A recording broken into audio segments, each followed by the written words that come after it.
Leamos hoy Juan capítulo 9 versículos 1 al 3. Al pasar Jesús vio a un hombre ciego de nacimiento, y le preguntaron sus discípulos diciendo: Maestro, ¿quién pecó, éste o sus padres, para que haya nacido ciego? Contestando Jesús les dijo: No es que pecó éste ni sus padres, sino para que las obras de Dios se manifiesten en él. Aquí tenemos a un hombre ciego desde que nació. Es claro que hablamos de un caso muy diferente al del paralítico de Betesda. Sin embargo, este también sufrió las limitaciones y la discriminación social por causa de su condición física. Los discípulos preguntaron: Maestro, ¿quién pecó, éste o sus padres, para que haya nacido ciego?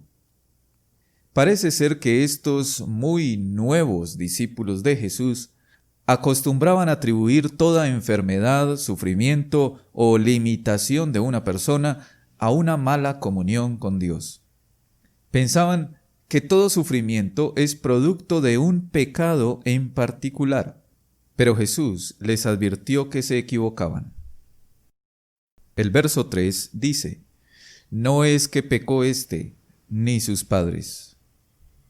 No es necesario, pudiéramos decir, les dice el Señor a sus discípulos, que busquen culpables, pues no los hay.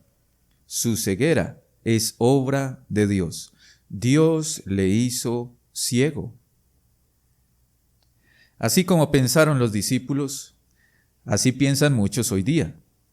Dicen que si alguien es prosperado o bendecido es porque tiene a Dios de su lado, tiene buena comunión con Dios.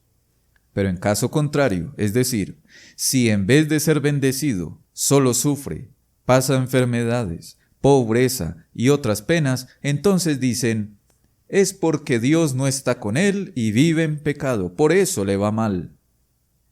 Ese fue el pensamiento de los discípulos aquella vez, a lo que Jesús les demostró que se equivocaban. Las bendiciones no son evidencia necesariamente de estar bien con Dios. Ellas más bien son testimonio de la bondad y fidelidad de Dios para con nosotros y de sus buenos propósitos en todo cuanto hace. En el verso 3, Jesús les enseñó el para qué de la ceguera de aquel hombre. Dice la Escritura: para que las obras de Dios se manifiesten en él. El propósito fue mostrar la obra de Dios en la vida de aquel ciego cuando le sanó. Pensando en esto, vemos que una magnífica oportunidad para adorar a Dios es en medio de la enfermedad, es en medio de las luchas, es en medio de los sufrimientos que vivamos. Es allí donde la paciencia de los creyentes ha de ser testimonio al mundo. Jesús les dijo a sus discípulos que el objetivo de la ceguera del hombre era que al ser sanado, Dios fuera glorificado. Así que antes de preguntarnos el porqué de nuestros sufrimientos, meditemos mejor sobre el para qué de ellos. ¿Cuál es el propósito de este? ¿Cuál es el propósito de aquel sufrimiento que me vino? ¿Qué espera Dios de mí en medio del sufrir? ¿O cómo debo contestar ante cada circunstancia adversa de mi vida? El hombre nace ciego, ciego espiritualmente. No adquiere la ceguera, sino que nace así.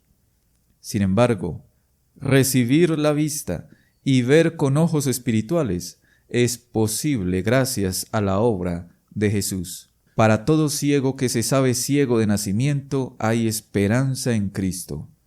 Y a quienes vengan a Él se les dará la luz, y entonces glorificarán a Dios por Jesucristo cantando, como dice el himno: sublime gracia del Señor que a mí, pecador, salvó. Fui ciego, mas hoy miro, perdido, y Él me halló. Dios te bendiga. Hasta pronto.